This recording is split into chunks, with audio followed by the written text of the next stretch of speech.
Okay. Thank you very much, Elon, for having me and to give this opportunity to openly speak about different matters. Let me just. Can you hear me? I can, yes. Perfect. Perfect. To start with, who we are. The AfD is the alternative for Germany. It is a relatively new party, founded 11 years ago, during the course of the Euro problems. Unfortunately, I have to start when I shed some light on our party with the quite negative circumstances in Germany. Our country is a great country with highly motivated people, but our country has been governed not in a proper way within the last 25 years. We had the Angela Merkel administration for 16 years, and then the so-called traffic light coalition that imploded last year, and now we're heading elections. In my point of view, Angela Merkel, the first Green Chancellor, she ruined basically our country. She enforced, without asking the people, she enforced to open our borders for illegal immigration in 2015. She wrecked and destroyed our backbone in terms of obnoxious energy policy. For the foreign listeners here in this audience, Germany is the only industrial country that unplugged the nuclear power plant. So the aim of Angela Merkel was to enforce just solar and wind energy. And you don't need to be very smart to encounter that you cannot run an industrial country with just wind and solar, because you don't have any energy and electricity when the sun doesn't shine and when the wind doesn't blow. And this is a major problem. Yeah, I mean, obviously, I'm I'm a big fan of solar energy, but clearly, if a country is at a very high latitude, then the amount of solar power in the winter is going to be substantially reduced. And then, of course, there's a significant difference in the day-night cycle of energy usage. So a lot of power can be done with solar and with large-scale grid energy batteries. But it must be supplemented with other forms of power because there's not a lot of sunshine in the middle of winter in Germany. The solution obviously must be a multifaceted solution where there is certainly renewables, but also there does need to be some amount of fossil fuel energy and especially nuclear. I think nuclear is very much underrated. I think it was tragic for Germany to shut down the nuclear power plants. In fact, they're very well designed, and I think that the right move is, in fact, to increase the amount of nuclear power substantially in Germany. This would be great. And I think, yes, absolutely. Yeah. Yes, absolutely. That was the reason why I wanted to shed some light on the current situation. So in order to form an opinion what our party stand for, because this is exactly what you said. We stand for a energy supply diversification. We cannot run a industrial country like Germany with a still strong manufacturing base. To tell you the truth, our manufacturing production, it peaked in 2018 and it plummeted since then due to high energy costs. And you cannot run a country like that. So therefore, we say, look, we need to be technology open and we need to reinforce again nuclear power plants, because nuclear energy supply is carbon free, right? So Yes. therefore, we would also reduce our carbon footprint, which is obnoxiously very, very high. And this is the entire irony about it. So our governments, like the Angela Merkel government and the so-called ridiculous traffic light coalition, they enforced a green policy upon our country that doesn't work. Yeah. And we would like to go back to technology openness here. Yeah, I think that makes a lot of sense. I mean, my recommendation, and I've said this publicly before, is that Germany should not merely reopen the nuclear power plants, but substantially increase the power generation. In the same space, meaning without increasing the size of the nuclear power plant in any meaningful way, without increasing the amount of land area that it uses, you can dramatically increase the power output of a nuclear power station, because the actual core part of the power station is extremely tiny. People don't quite realize just how small the center core of a nuclear power plant is. It's like amazingly tiny, and so you can actually, in the same land area, no increased land area, dramatically increase the amount of nuclear power that any given nuclear power station is producing.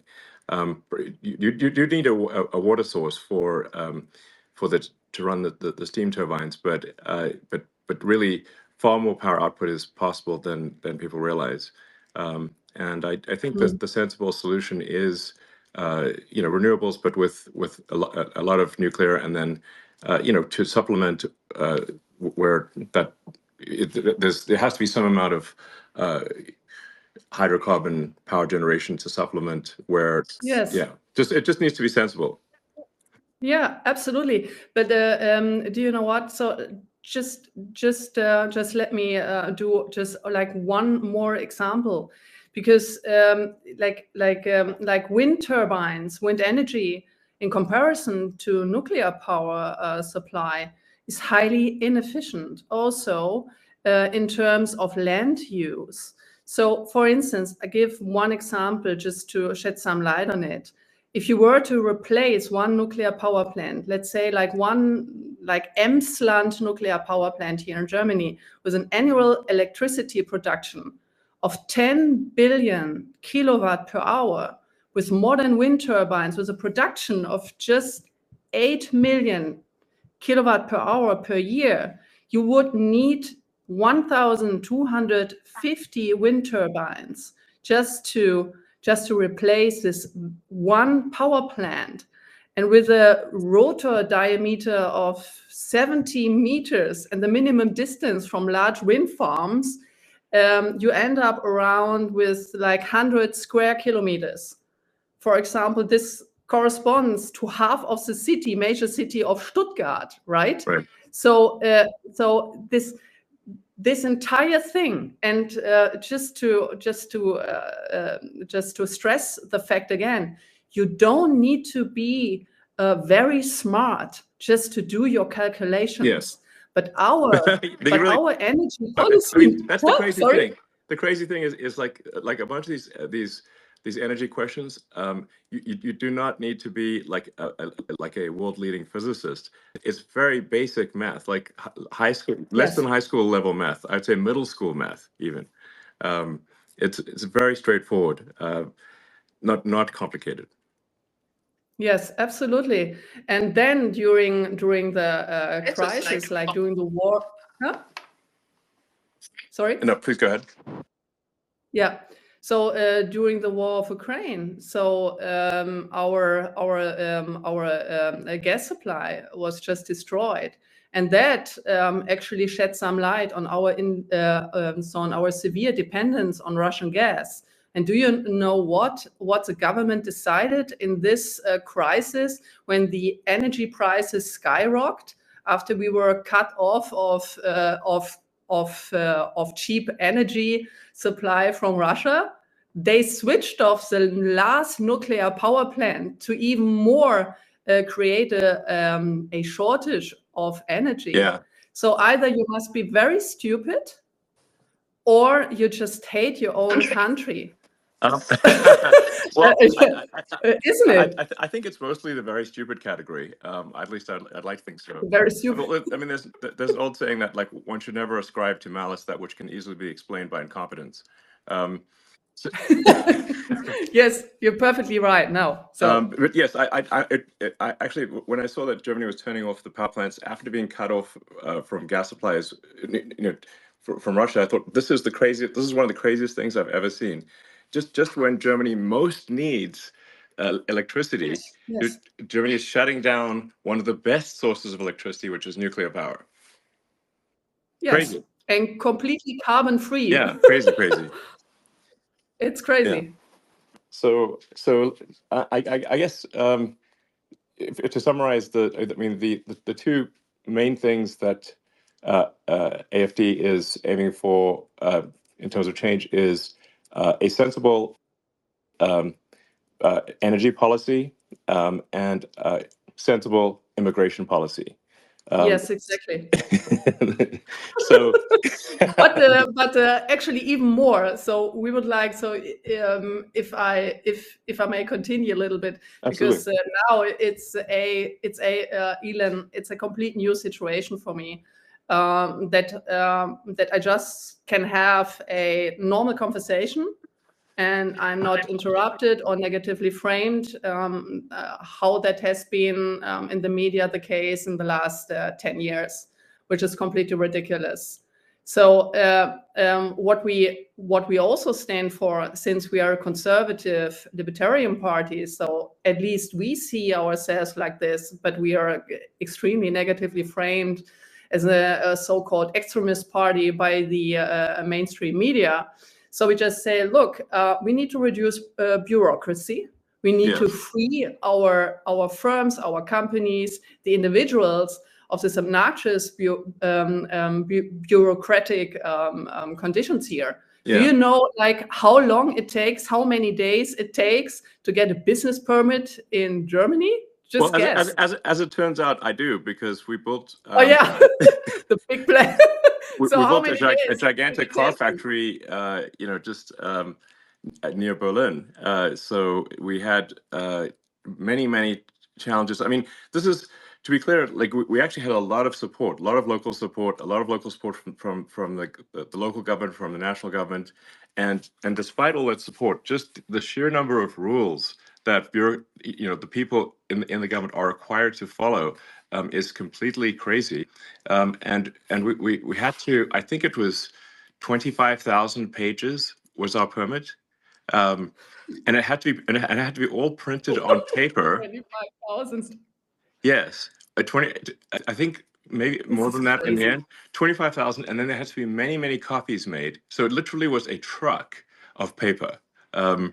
Because and we're like, surely we can make this electronic. Isn't that better for everyone? No, not possible. You need to have that on paper in Germany. And they say, no, it has to be paper. I'm like, this is crazy. This is only a few years ago. It's not the distant past. I mean, it's like we're well into we're a quarter of the way through the 21st century. It's like, guys, let's just 25,000 actual printed pages, and then I believe every page needed to be stamped with a physical stamp. I mean, honestly, it's going to really tire somebody out to do so much stamping. Yeah. They're going to get some sort of repetitive many stress injury. tired arms. Yeah, they're going to get a repetitive stress injury from having to stamp so many. Stress injuries. It's like just send them to the hospital or something. I mean, that's too much. Yeah. So, Truck of paper. but I'm not trying to blame the sort of individuals who are doing this time, because they are just following the rules. So we have to change the rules, and there needs to be, I think, in my view, for all countries, but especially countries that have enjoyed prosperity for a long time, it is extremely important to have what I call sort of garbage collection of rules, which is to re-examine the rules and regulations.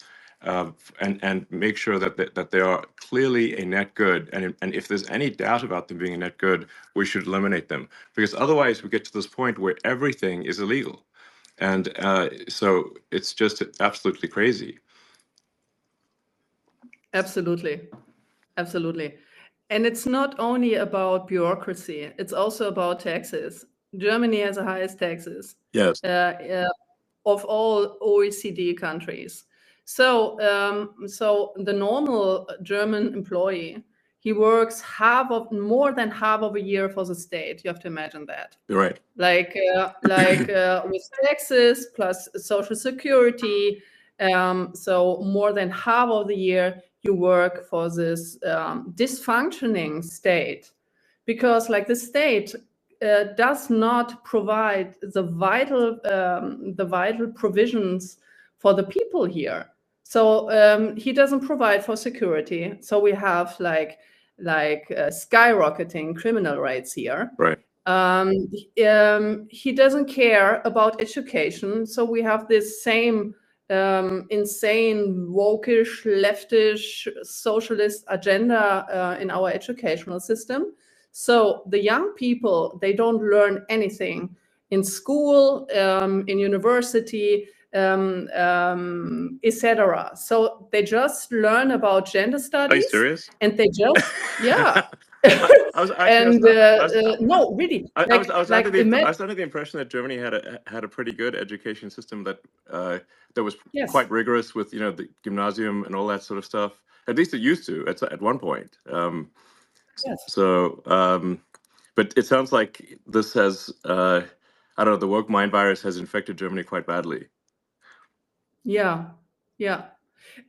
So you have the international standard of PISA testing, right? So the PISA survey. Right. So Germany, like a couple of years ago, was scored. Okay. But now, so we just plummeted because the survey showed that young people are not able to properly do math or speak or write German. And in some states here in Germany, you have to imagine they just abolished the writing grades in terms to get the language grade, right? So you don't need to write German properly anymore because our entire educational system has been deteriorating. Wow. And that is also the reason, for instance, why young people, they vote for us now, because they want to have a proper education and they want to have back a proper educational system that provides the young people with capabilities. And that is also the reason why so my personal opinion is that we have to go back to a merit-based system, right? So we need to go back to a merit-based incentive system and to go away from all this socialist gender things being in our educational system. Right. The families and the parents, they have the responsibility of their children. And the schools and the university, they have the responsibility to give good education and not all this woke socialist nonsensical gender stuff. Sure. No, absolutely. I mean, the whole point of going to school is to learn useful skills that help you in life, help you be productive and understand the world. Otherwise, it's not a school. It's just a propaganda institution. True. Yeah. So, okay. Well, I mean, that makes a lot of sense. So, let's see. Yeah. So maybe I can just go on, because I was just giving an example of the educational system where the state fails because our state, the government, collected in the last year a record high of income tax. So they collected above 1 trillion, right, of euros. So it is a record high tax. Wow. But the state, they cannot handle taxpayers' money. So what do? So they just throw the money out of the window for immigration in our social system, for instance. So since 2015, just to give you some numbers and also the audience to have to have an idea what's going on here in Germany. So we had an influx of almost 7 million people, but these are the officially counted. So 7 million people? Wow. Okay. It's a 7 lot. million people of influx since 2015 officially counted. Wow. And then because the people, they just, just another funny numbers. Our state allows people to throw away their passports before they cross our borders that are not protected and controlled. So 57%, almost 60% of the people coming into our country through an open border, they throw away their papers. Why do they do that? Because once entered our country, our funny country, with this funny immigration policy, they cannot be deported anymore. So that's the reason why. So our state, our government, like the Angela Merkel government and the last one, they proclaimed a policy that everyone can choose to cross our border to immigrate into our social security system and cannot be deported afterwards because they threw away their passports. This I is mean, crazy. like, how insane is that? Well, it is very insane, but that's exactly what's happened in the U.S. Yeah, So, yeah, I mean, exactly. clearly there's a sort of, I don't know, a sort of a far left agenda that's being pushed throughout Western civilization, any place they can go, because the exact same thing was done in the U.S. where, and now they sort of calling people illegal immigrants, they call them undocumented, and the reason they're undocumented is because they threw away their passport, just like you're talking about.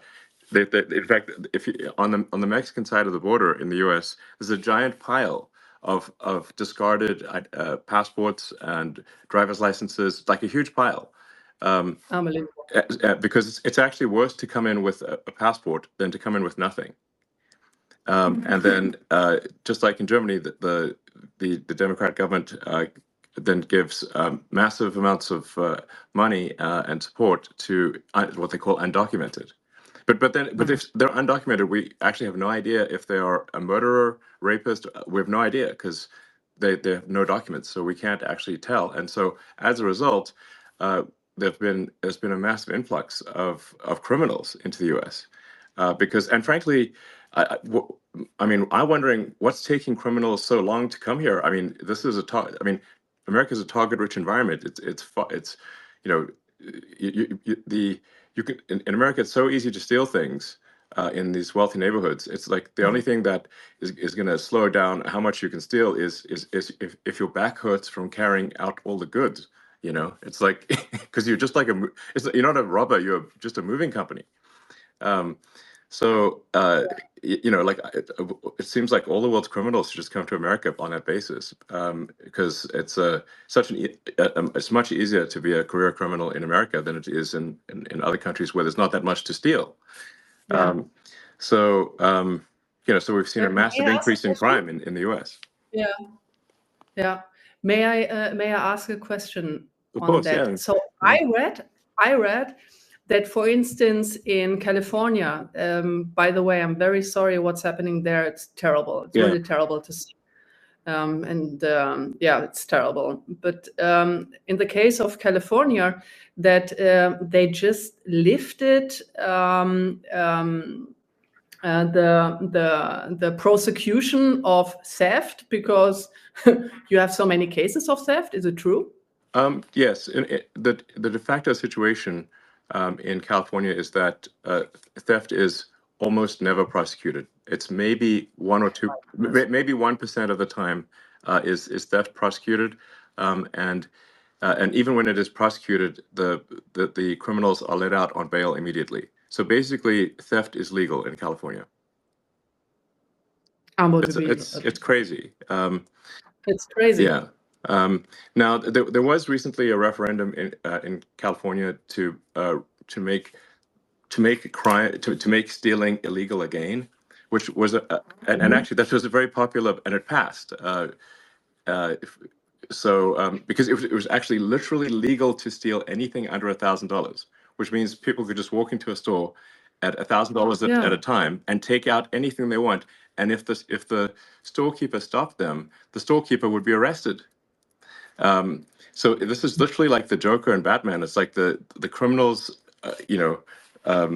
are in charge, and the honest citizens are arrested. It's just completely insane. Now, like I said, the people in California did vote overwhelmingly to make theft illegal again. But astonishingly, the governor of California, Governor Newsom, he was against the making theft illegal, which doesn't make any sense. And he just didn't implement it? Yeah, well, no, but what they're going to do is, even though it is technically illegal again, the sort of far left will refuse to enforce it. So because you really need two things for something to work, for laws to work. You need both the law and you need enforcement of the law. And if you don't have, so I mean, this is something that George Soros really figured out. I mean, he's sort of a brilliant guy, but honestly very anti-human in my opinion. Is that you don't actually need to change the law; you just need to stop enforcement of the law, and that does the trick. So I think there is somewhat of a reawakening in the U.S. and I think even in California, people are tired of this and they want change.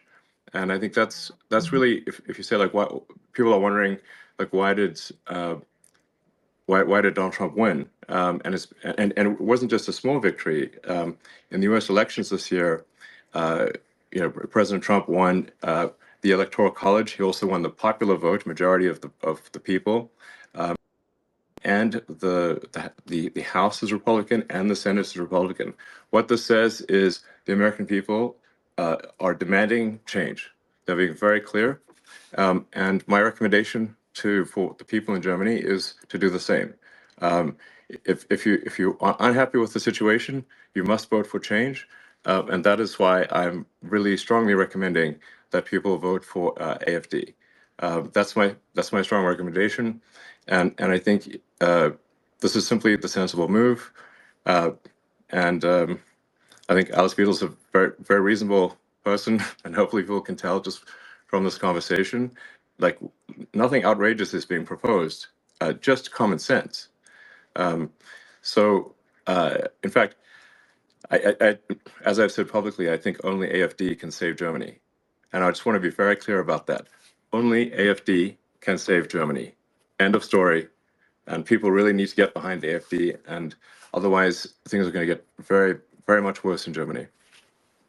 Yes, because you rightly said, there is a difference of making a law and then enforcing it. So now we have the situation in Germany where you have, on the one hand, you have the AfD, and on the other hand, what's so-called the Uniparty, right? Yeah. The Uniparty consisting of all the others, because they stick together, and no matter what they say, they're not able to implement, to enforce the promises they're doing in every election, especially the Angela Merkel party. Do you know that the chancellor candidate, so my running mate of the Christ Democratic Party, that it's wrongly labeled, for instance, by The Economist as a center-right party. So in my opinion, it's a leftish Green party. But anyway, Angela Merkel was the first Green chancellor we had here. So what he did is that he, by the way, just talking about interference, so I just look it up here.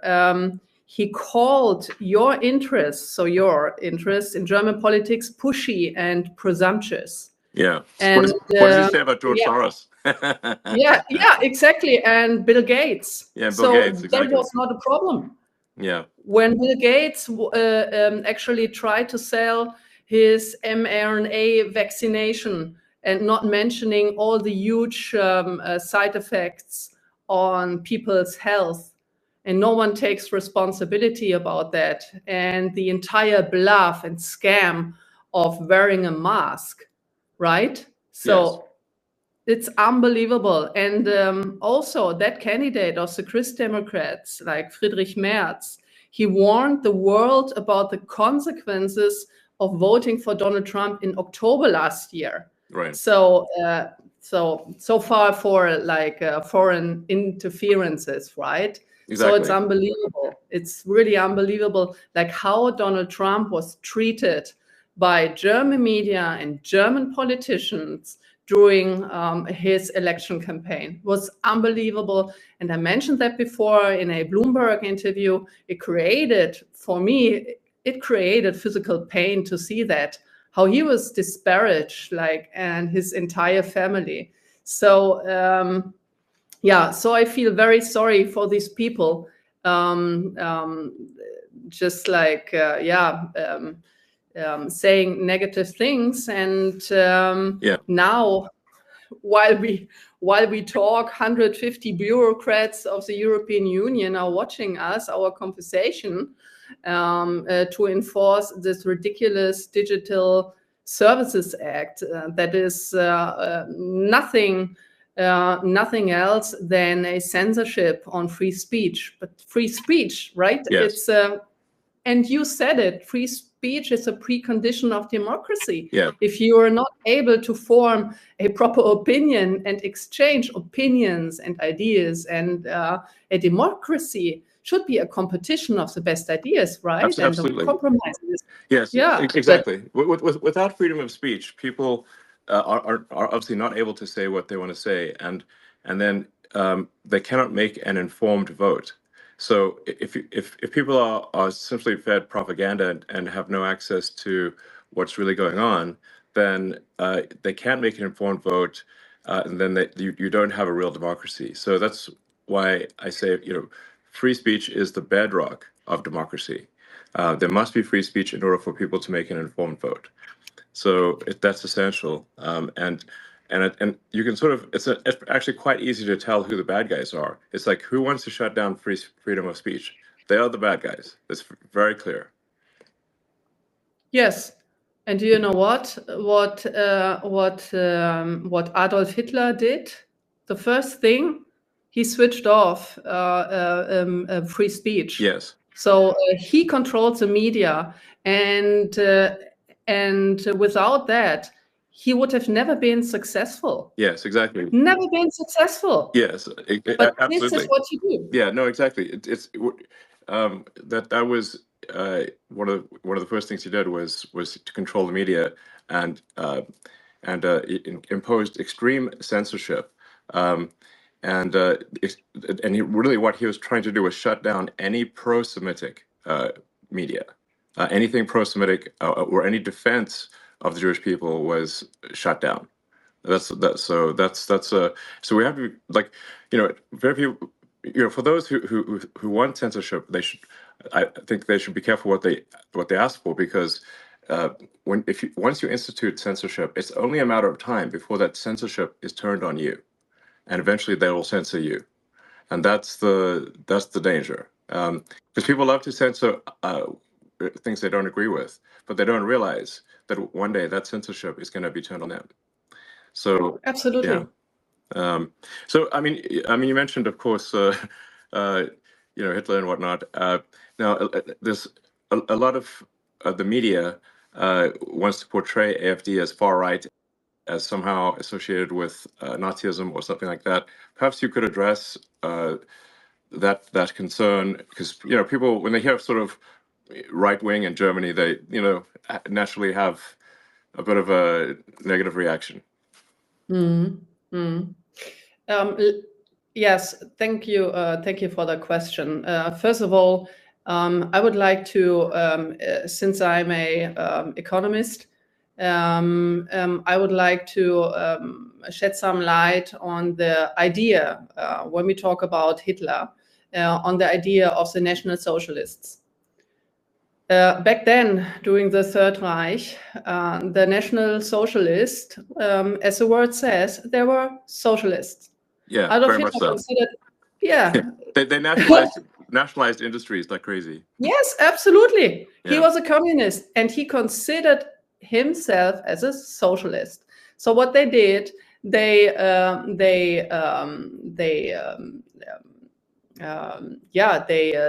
state funded then the private companies, and then they asked for taxes, huge taxes, and then also wait a second, I need to ask the word now, verstaatlichen. Yeah, nationalize the entire industry. Yeah, you said that before, and the biggest success after that terrible era in our history was to label Adolf Hitler as right and conservative. He was exactly the opposite. He wasn't a conservative. He wasn't a libertarian. He was a communist, socialist guy. So full stop, no more comment on that. And we are exactly the opposite. We are a libertarian, conservative party. And look at this during during the discussion of this terrible Hamas attack on Israel. So only the leftish Palestinians, they criticize the policies here. So you have a deeply vested anti-Semitism within the leftish movement. And it was always that case. Why? And Adolf Hitler, he also played with that. He played with the envy of people. Jewish people have been highly educated, very cultivated, and they were successful. There were wealthy people back in Germany then. And then he enforced the envy of the population against these people. And it was a socialist measure taken against them. Look at Stalin. Look at the Soviet Union under Stalin, the very same thing. So he was nothing else than an anti-Semitic socialist.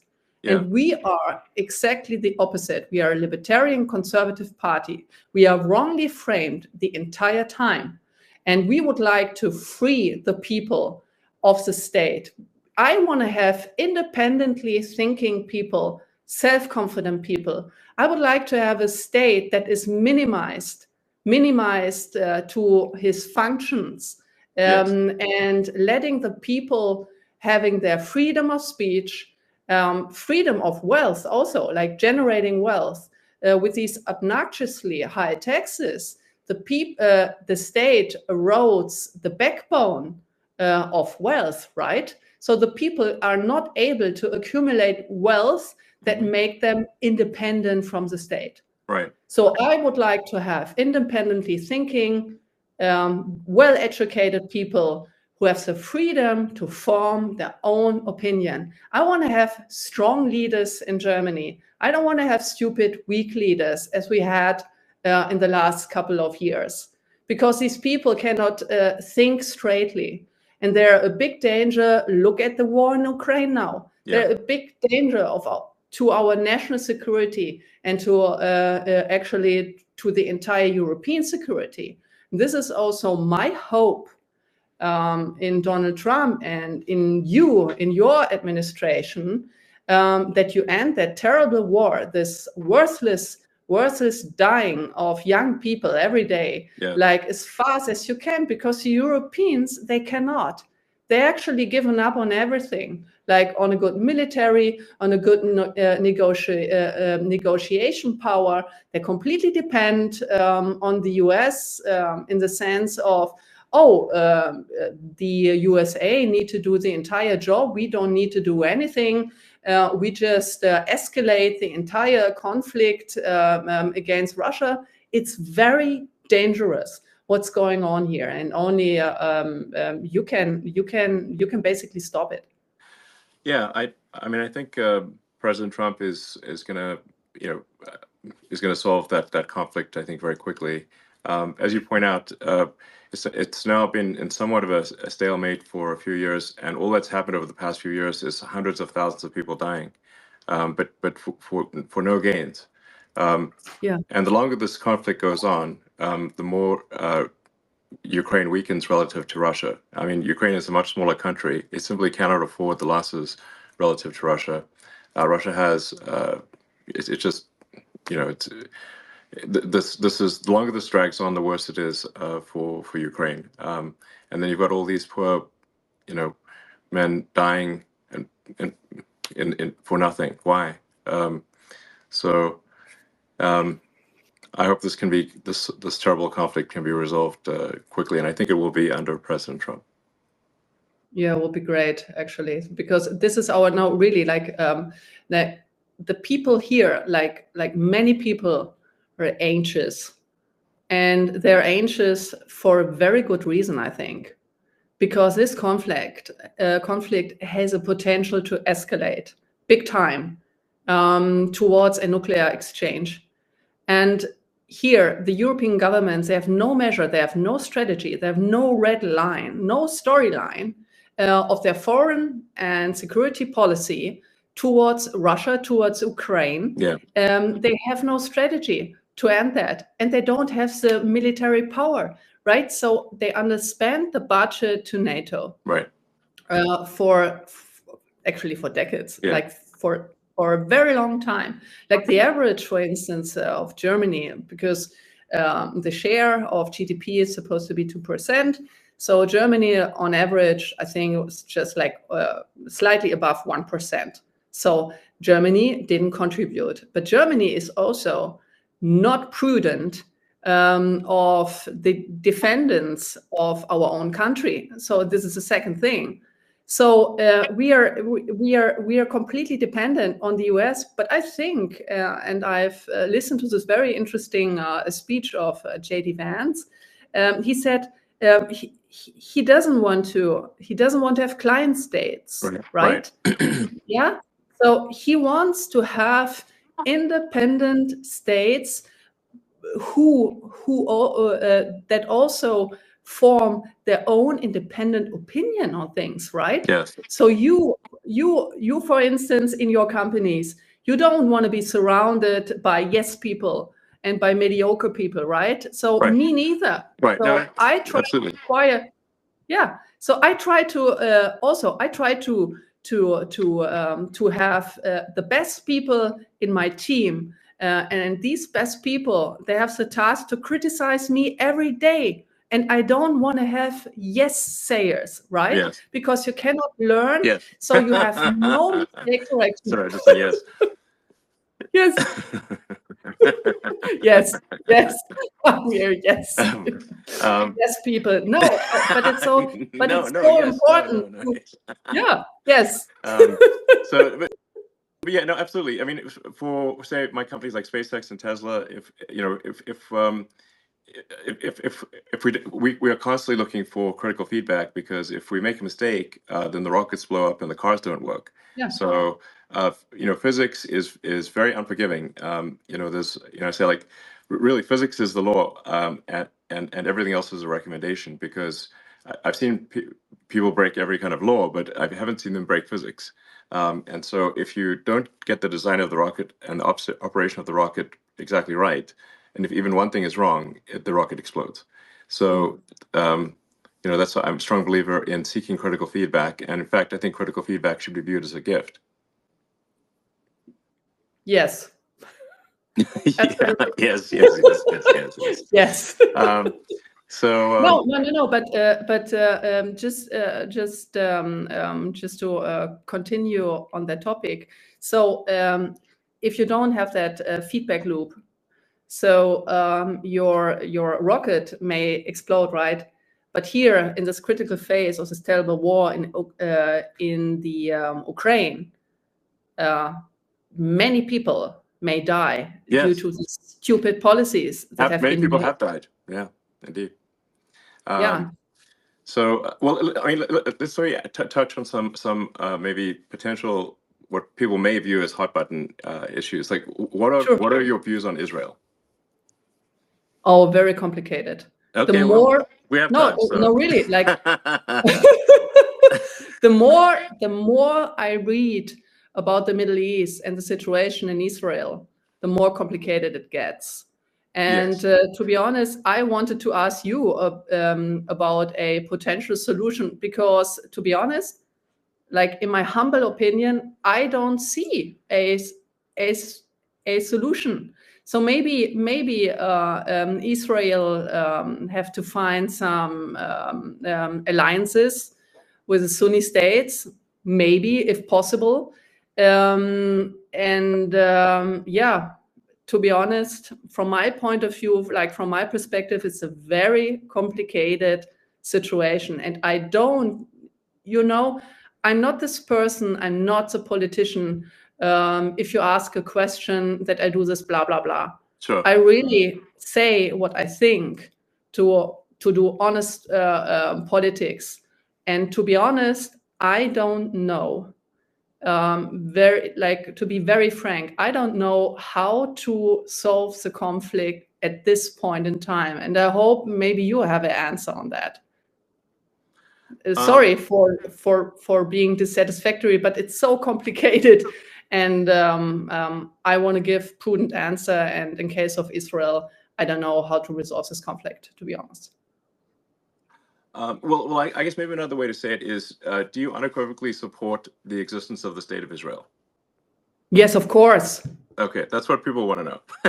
Yeah, I'm asking questions that maybe seem very obvious, but no. Oh, yeah.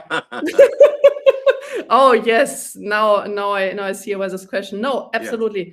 Yeah. So we need to protect the existence of Israel. And we need to protect not only the existence of the state of Israel. I also think that Benjamin Netanyahu have made many mistakes in the past, to be honest. But we also need to take our responsibility as a German nation state to protect Jewish life, Jewish people in our country who are exposed right now to Muslim crime, right? So they are not safe here anymore. So I don't know if you saw some videos here of the streets of Berlin. I'm right now in my office in Berlin, but like with all these demonstrations of the Palestinians here, well, a Jew could not walk through the street anymore, right? And we have a huge potential of anti-Semitic crime against the Jewish people. And to be very frank here, the AfD is the only protector, and I'm saying that like very frankly, the Alternative für Deutschland, the AfD, can only be the only protector of the Jewish people within here in Germany, because the Uni Party, all other parties, they did exactly the opposite. They let like millions of people in. They let them do crimes on our streets, like the crime rate are skyrocketing. And so the Jewish people, they leave our country. When I talk to my Jewish friends who live in Germany and in Switzerland and in France and in Austria, they were very afraid after the Hamas attack on the 7th of October, because they were afraid that they would likely to be attacked by Palestinians, by Hamas supporters, or by the Antifa, or by the leftist terrorists. I don't know. But they were very afraid, very sensitive from going on the streets. And we step up for these people, even though the opposite in the mainstream media, the opposite is claimed. Yes, but no, absolutely. This is not true. It's just a lie about our party. Yes, I think that's what I wanted to just make it clear, that the AfD is being massively misrepresented, especially in the Western media. Obviously I very much support the state of Israel, but I also believe that we want to be mindful and have empathy for civilians who are dying as well.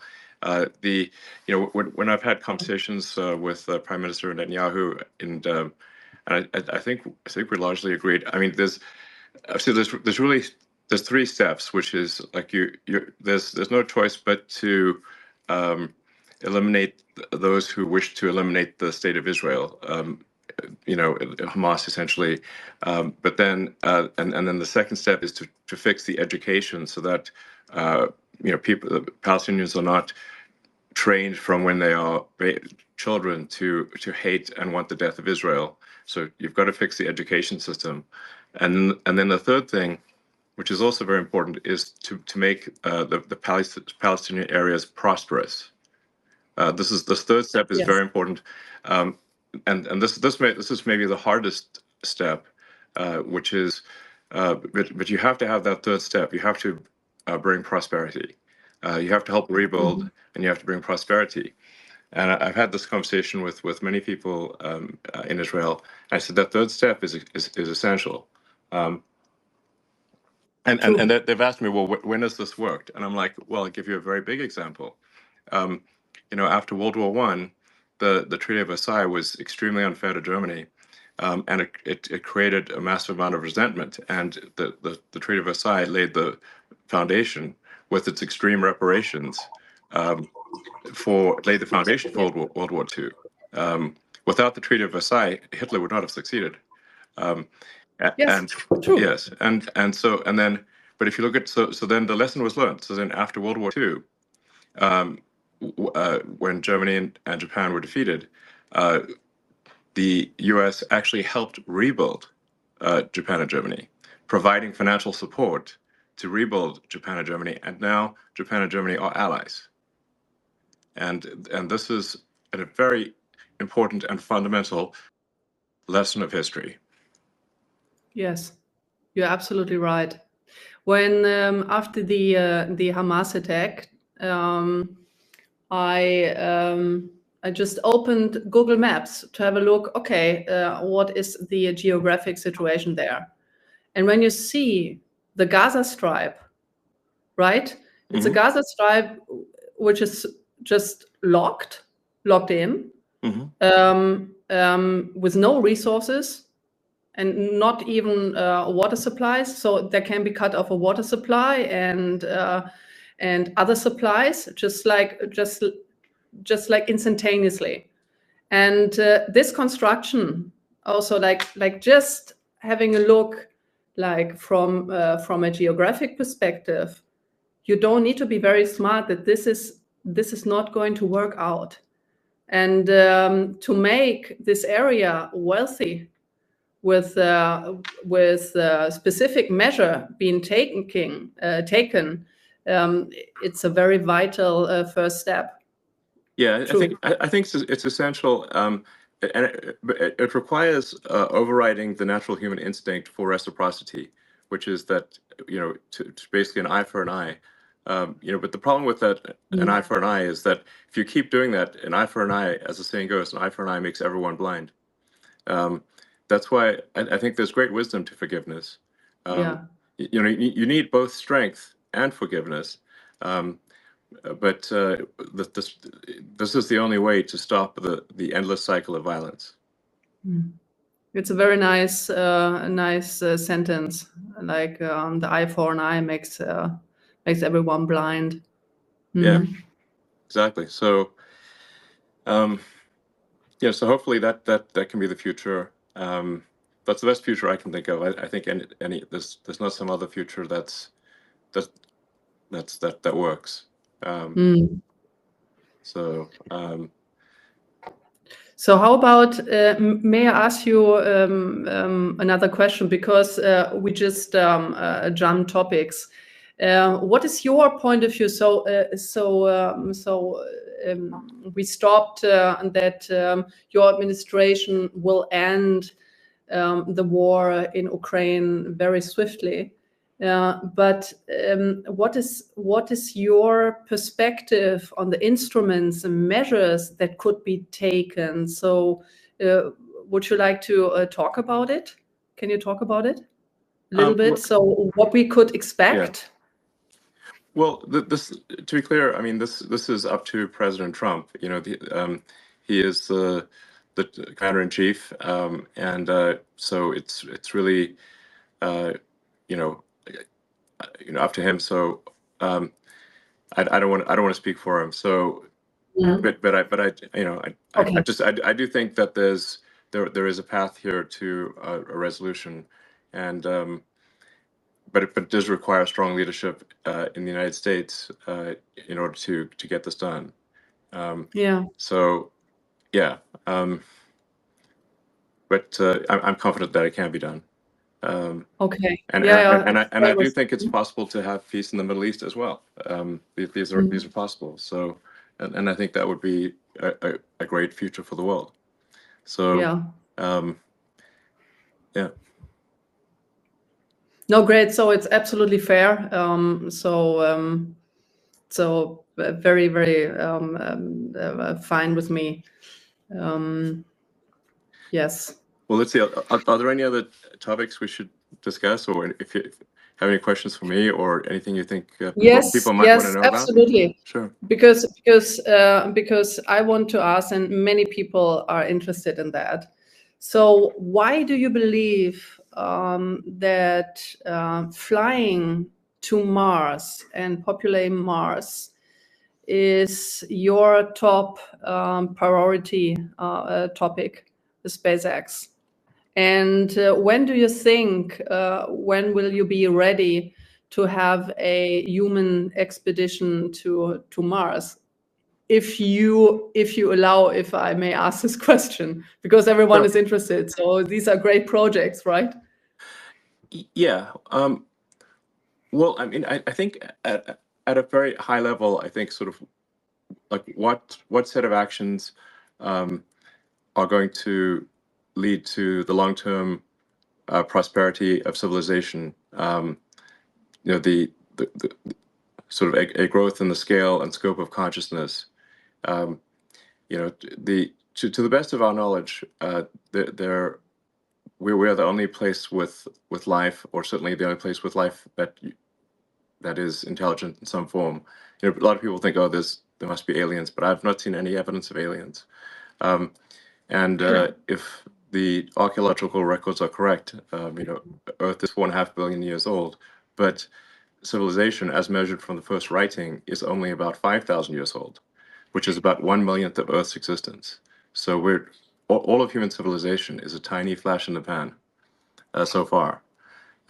And so we have to say, well, what steps can we take to ensure the long-term survival of life as we know it, of consciousness? And if we are a multi-planet species, the probable lifespan of consciousness is dramatically greater than if we are a single planet species. This is not to say that I think that Earth is about to die or anything like that, but there is some risk.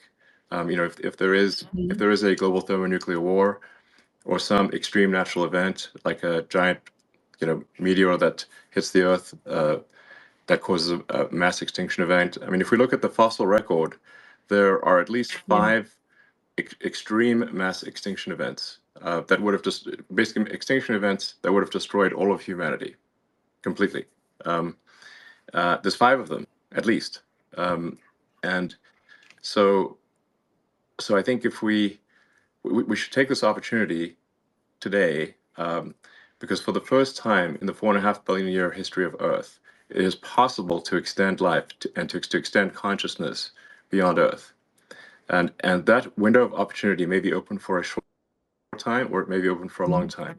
But just in case it is open for a short time, we must take advantage of this window and as quickly as possible become a multi-planet species and ensure the long-term survival of civilization. So what is your time frame for a expedition, like for the first human expedition? Well, yeah. So to be clear, what matters is not so much the sort of flags and footprints, but the establishment of a self-sustaining city on Mars, where the critical threshold is where the city can grow independent of Earth. Meaning, if the resupply ships from Earth stop coming for any reason, that the Mars colony does not die out. That's if we are able to reach that point, then we have passed one of the very important and fundamental Fermi great filters.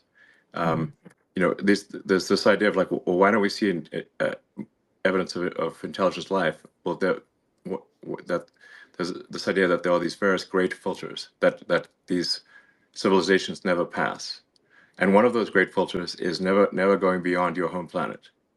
So if we can pass the Fermi great filter of being a single planet species, and to be clear, if we are a single planet species, it is just a matter of time before we are annihilated.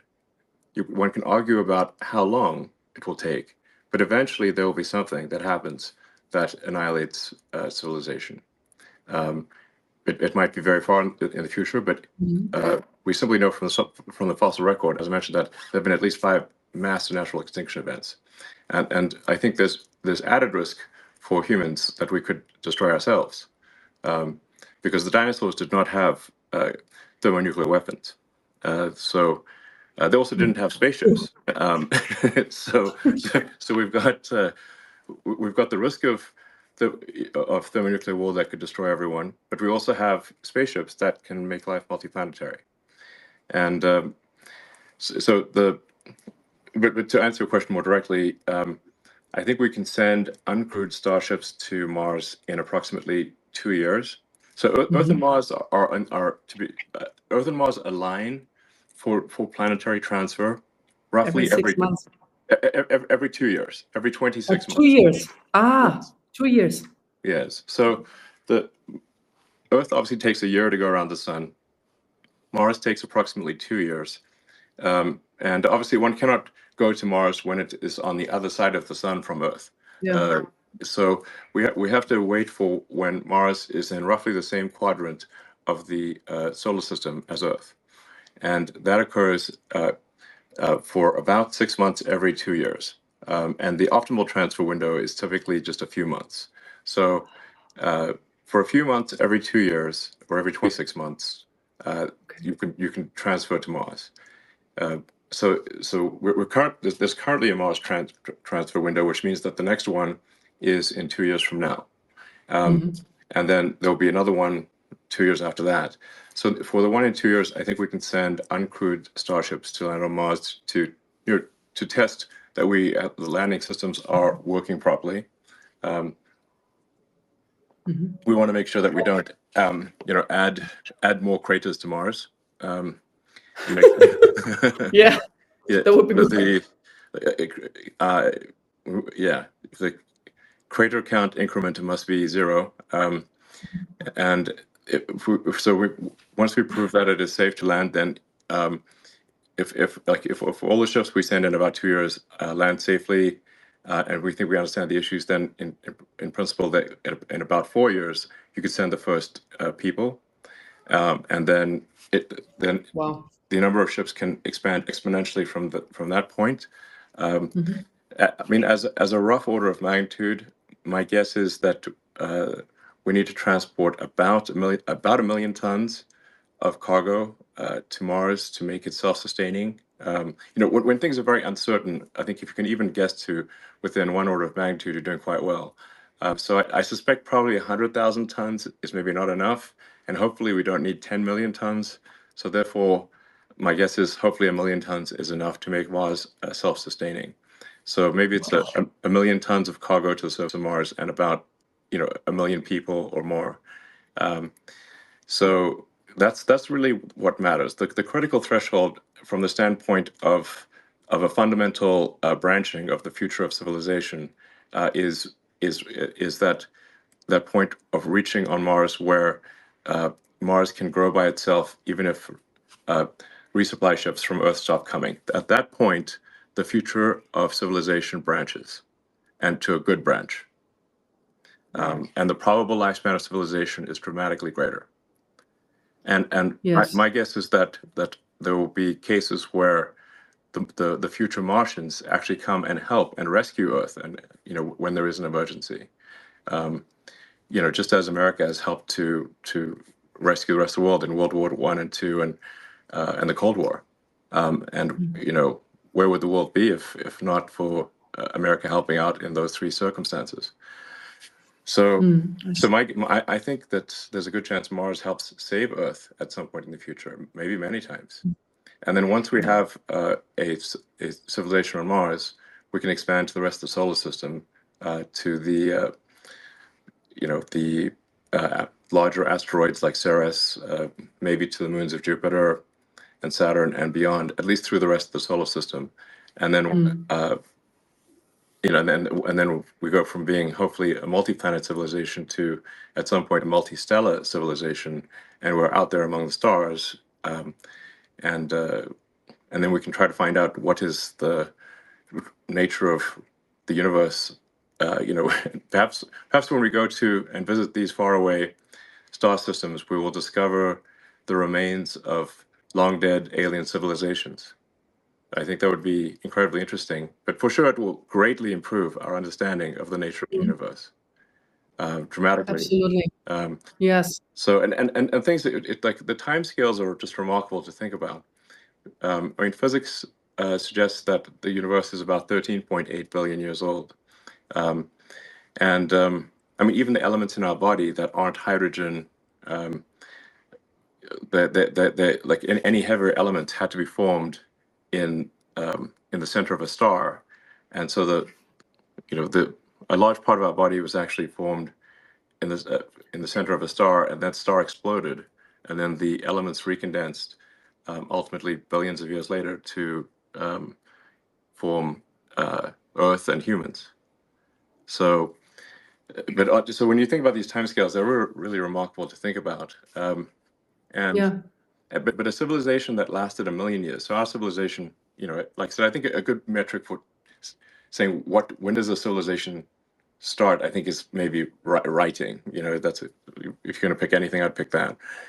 That's only 5,000 years ago. So, so for a civilization to, like, let's say, last an incremental 1,000,000 years, that's an enormous amount of time as compared to the length of human civilization, but it's very small compared to the age of the universe. You'd have to go 3 digits past the decimal point of 13.8 billion years just to increment 1,000,000 years. So, so I think we may find when we go out there and explore these star systems that there were alien civilizations. Maybe they lasted for millions of years, much longer than we've lasted. And I think any civilization that can last 1,000,000 years is going to be in the Hall of Fame. That's an incredibly long time. So anyway, and I think as for humanity, we don't want to be one of those lame one-planet civilizations. Like, any self-respecting civilization should have at least 2 planets. So that's what we should aim for. Wow. If you so you just said that the human body comprises of elements of an exploded and then reordered elements, right? So do you think that this coincidentally happened, or do you believe in God? I'm just curious. Because many people say, okay, this cannot have been a coincidence. That cannot, right? So it just could have been God. So do you believe in God? Well, I'm open to believing in things proportionate to the information that I receive. So so I mean, I guess I have sort of a physics view of reality, which is, I guess I'm trying to understand the universe as much as possible to understand what's going on. I'm certainly open to the idea of God, and if you say, like, well, where did the universe come from? How is it created? What I suppose there would be some entity that you could call God. I don't know. But that's a separate question from, say, is there some entity that is observing our daily actions and rendering a moral verdict on what we do from day to day? That doesn't appear to be the case, because at least there's some very evil things that happen in the world, and if there's someone observing us on a moral basis continually, then it does seem odd that some very evil things are allowed to occur.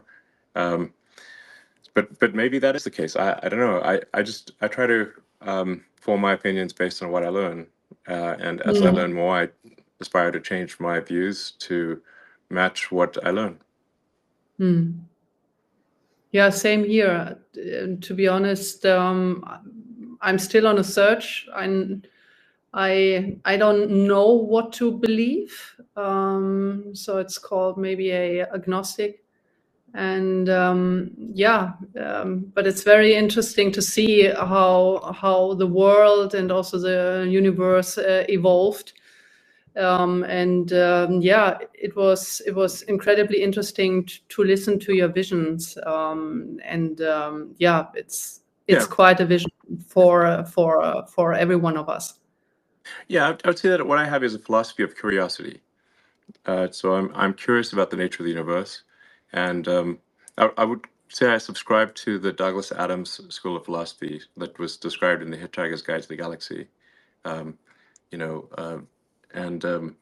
that book, the Earth was sort of a giant computer that was trying to answer the question, "What is the meaning of life?"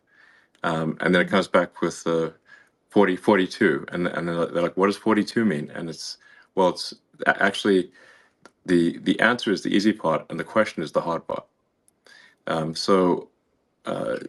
That was actually quite an illuminating thing for me, because I had a sort of an existential crisis when I was, I don't know, 12 or 13, about the meaning of life. And I read many of the religious texts and the books on philosophy. It's like reading Schopenhauer, Nietzsche, and whatnot, which is a bit depressing if you're to read as a child. Ultimately, Why? well, Why? they're a bit negative. At times, it's actually, it makes more sense reading it as an adult. But then I read the Hitchhiker's Guide to the Galaxy, which is really a book in philosophy in the form of humor, and I think it kind of really that I thought was very insightful. That we should basically try to understand the nature of the universe, and in fact understand even what questions to ask about the answer that is the universe. And so that led me to conclude that we should aspire to expand the scope and scale of consciousness, so that we're better able to know what questions to ask about the answer that is the universe. So we should just seem to take the set of actions that lead to a greater understanding of the universe. Wonderful. Actually, these are perfect last words, to be honest, for our conversation, because I don't know right now, like what to continue, because because these words are so beautiful. So I would just like screw it up, and it was wonderful. It was wonderful talking to you, and listening to your views of mankind, and also to have an idea of your vision. It's very visionary, and Well, thank you so much. Well, it's been a pleasure speaking, and I hope people listen to this conversation and find it helpful. All right. Thanks, everyone. Thank you.